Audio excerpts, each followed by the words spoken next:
Hello বন্ধুরা, welcome to our channel Bong reaction up 2.0 নতুন একটা ভিডিওতে তোমাদেরকে স্বাগত জানাচ্ছি। আমি রিয়া আর আমি রাজি। আর আজকের ভিডিওটা একদম অদ্ভুত একটা ভিডিও, সত্যি অদ্ভুত ভিডিও। কারণ ভিডিওর টাইটেল শুনে আমার টাইটেলটা পড়ার পর আমার এরকমই মনে হয়েছে। টাইটেলে লেখা আছে ভারতে হচ্ছে রেল ট্র্যাক দুটো বা যে কোনো দেশে, মানে দুটো বলতে রেল ট্র্যাকে দুটো লাইন থাকে, কিন্তু বাংলাদেশে নাকি তিনটে লাইন। বাংলাদেশে কেন তিনটে লাইন থাকে আর কি দরকার হয় তিনটে লাইনের, আর কি তফাৎ মানে দুটো আর তিনটের মধ্যে? এটা হয়তো তোমরা অনেকে জানো, তোমরা হয়তো বলতে পারবে, বাট আমরা জানি না। যেহেতু আমাদের কাছে একটু কৌতূহল লাগলো, কারণ আমরা দুটো রেল ট্র্যাকই দেখে আসি, মানে দুটো লাইনই দেখে আসি আমরা সবসময়। আর যেহেতু আমরা বাংলাদেশে থাকি না আর বাংলাদেশের ব্যাপারে খুব একটা জানি না, তাই জন্য কৌতূহল বশত দেখতে বসে পড়েছি। একদমই। তো চলো বেশি দেরি না করে ভিডিওটা দেখি। ভিডিওটা দেখলে আই থিঙ্ক সবটা বুঝে যাবো। তো চলো দেখি।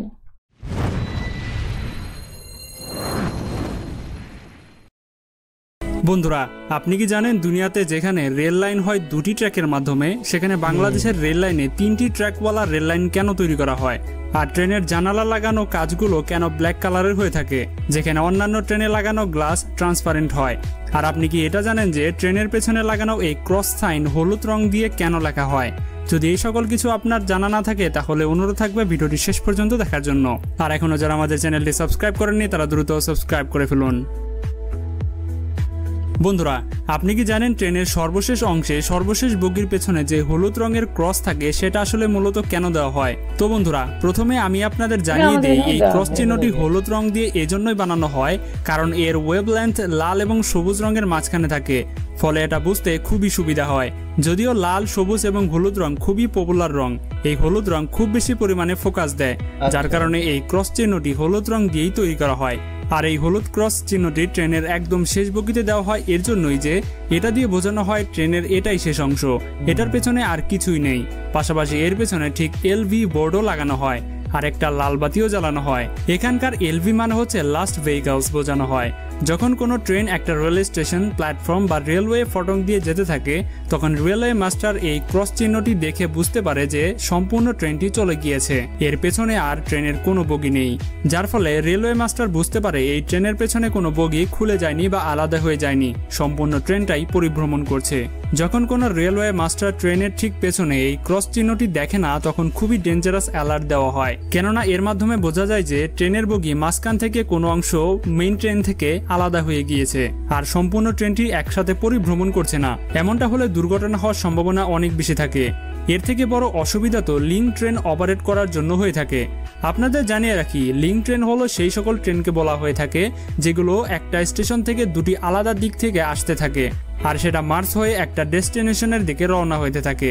যদি এখানে একটা লিঙ্ক ট্রেন আসে আর এর পেছনের বগিতে যদি কোনো ক্রস সাইন না থাকে তাহলে এটা বুঝতে অসুবিধা হয় যে কোন বগি থেকে এটা আলাদা হয়েছে আর অন্য ট্রেনের কোন বগির সাথে এটা অ্যাটাচ করা যেতে পারে।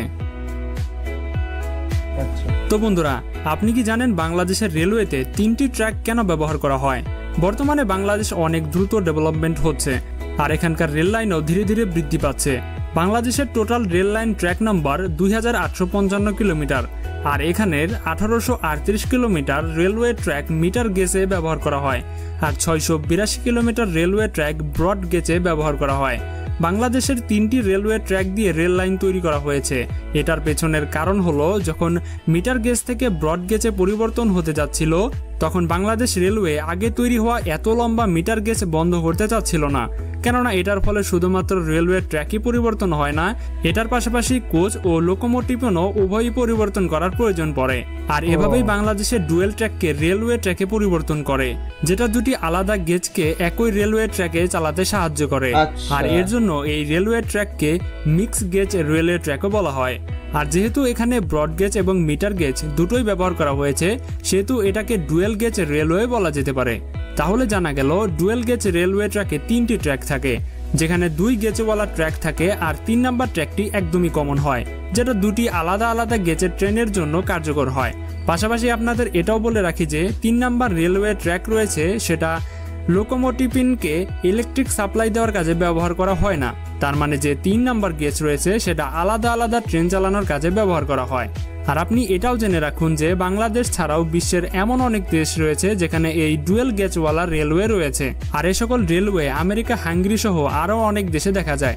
পাশাপাশি Brazil, Slovakia, Australia, France, Finland, Germany, এমনকি রাশিয়ার মতো দেশেও ডুয়েল গেজওয়ালা রেলওয়ে ট্র্যাক রয়েছে।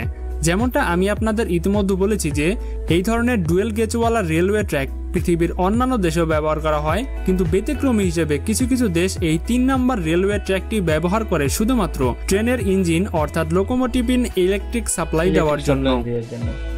এটা মেট্রোতে হয় আমাদের বন্ধুরা, এখানে। আপনি কি জানেন এসি কোচওয়ালা ট্রেনের উইন্ডোর গ্লাস ব্ল্যাক কেন হয়, আর যেখানে স্লিপার কোচের উইন্ডো গ্লাস কেন ট্রান্সপারেন্ট হয়? সর্বপ্রথম আমি আপনাদের বলে রাখি, ট্রেনের জানালায় যে গ্লাস থাকে সেটা শুধুমাত্র প্যাসেঞ্জারদের সেফটির জন্য ব্যবহার করা হয়, যাতে ট্রেনের ভেতরে বসে প্যাসেঞ্জার নিরাপদভাবে বাইরের দৃশ্য দেখতে পারে, আর বাইরের কোনো বিপদ যেন ভেতরে না ঢুকতে পারে এবং যাত্রীদের যেন কোনো অসুবিধা না হয়। তাহলে এসি কোচের উইন্ডোর গ্লাস ব্ল্যাক কেন রাখা হয়? বন্ধুরা, এর পিছনে এক সিম্পল কারণ রয়েছে। আপনি হয়তো এটা জানেন যে এসি কোচের ভিতরে একটা ফিক্সড টেম্পারেচার মেনটেন করতে হয়, যেমনটা নর্মাল বা নন এসি ট্রেনের ভেতরে করার প্রয়োজন নেই। তো এসি কোচের উইন্ডোতে যে ব্ল্যাক কালারের গ্লাস থাকে সেটা সূর্য থেকে বের হওয়া হিট ও আলোকে ব্ল্যাক গ্লাসটি অ্যাবজর্ব করে নেয়, ফলে বাইরের সূর্য থেকে প্রাপ্ত উত্তপ্ত তাপ বা আলো এসি কোচের ট্রেনের ভেতরে যেন ঢুকতে না পারে। আর যদি কিছুটা যেও থাকে তবুও সেটা খুবই কম মাত্রায়। কিন্তু যদি এসি কোচ ট্রেনে সিম্পল গ্লাস লাগানো হয় তাহলে সূর্যের তাপ, আলো সবকিছুই ট্রেনের ভেতরে সহজেই ঢুকে যেতে পারবে, ফলে ভিতরে টেম্পারেচারে পরিবর্তন ঘটবে। এর জন্য এসি কোচ ট্রেনে ব্ল্যাক কালারের গ্লাস লাগানো হয়। তো বন্ধুরা, এখনো যারা আমাদের চ্যানেলটি সাবস্ক্রাইব করেননি তারা দ্রুত সাবস্ক্রাইব করে ফেলুন। দেখা বুঝতে পারলাম। এই মনে হয় ওই সরু লাইনটা যেটা বাংলাদেশে এখন ইউজ হয়, সেই লাইনটা মনে হয় একসময় আমাদের এখানে ইউজ হতো। মানে আমাদের এখানে বলতে আমাদের এই সাইডটাতে রিসেন্টলি চেঞ্জ করা হলো। কৃষ্ণনগর থেকে নবদ্বীপের দিকে যাওয়ার একটা লাইন আছে, সরু লাইন, যেটা মাঝে বন্ধ হয়ে পড়েছিল, যেটাকে এখন চেঞ্জ করে হচ্ছে বড় লাইন করছে। ডুয়েল গেজ নাকি বললো, আমি তো অত বুঝি না। যাই হোক, আমার তো পুরো মাঝখানে মাথার উপর দিয়ে যাচ্ছিল, মাঝে ভাবছিলাম যে আমি কি দেখছি, আমি তো কিছু বুঝলাম না। তবে লাস্ট যখন বললো ওই পাওয়ার নেওয়ার জন্য বা ইয়ে করার জন্য ইউজ করা, তখন একটু পাওয়ার নেওয়ার জন্য ইউজ হয় না, হয় না। ওটা বললো যে অনেক জায়গায় হয়, মানে 3 নম্বর লাইন, মানে বাংলাদেশে হয় না, কিন্তু অনেক জায়গায় হয়। 2 রকমের গেজের ট্রেন আছে, একটা সরু মানে লাইনটা ইউজ করে, একটা বড় লাইন। নরমালি যে বড় লাইনটা সেটা আমাদের ইন্ডিয়াতেও ইউজ হয়। ওটা নরমালি পরে যখন বললো তখন আমি গেজ যখন বলছিল তখন আমার কিছু মাথায় ঢুকছিল না। ওটা আমরা বুঝবো না, কিন্তু যেটুকুনি আইডিয়া করে বুঝার সেটুকুনি বুঝেছি।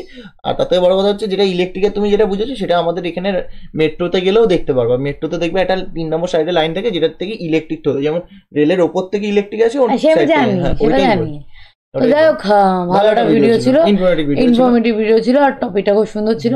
তো তোমাদের শুনে কেমন লাগলো? ভালো লেগেছে, আর ভালো না লাগলে কমেন্ট করে দিও, আর ভালো লাগলেও কমেন্ট করে দিও। একদম comment must, comment, like, share must. হ্যাঁ, তোমাদের কেমন লাগছে সেটা ফিডব্যাক তো অবশ্যই দেওয়া উচিত না, সবকিছুর জন্য ফিডব্যাক নেই। তো তোমরাও ফিডব্যাক দিও, আর এরকম টাইপের আরো কোনো ভিডিও দেখতে চাইছো কিনা সেটা জানিয়ে দিও কমেন্টে। তো চলো দেখা হচ্ছে নেক্সট ভিডিওতে, ততক্ষণের জন্য টাটা।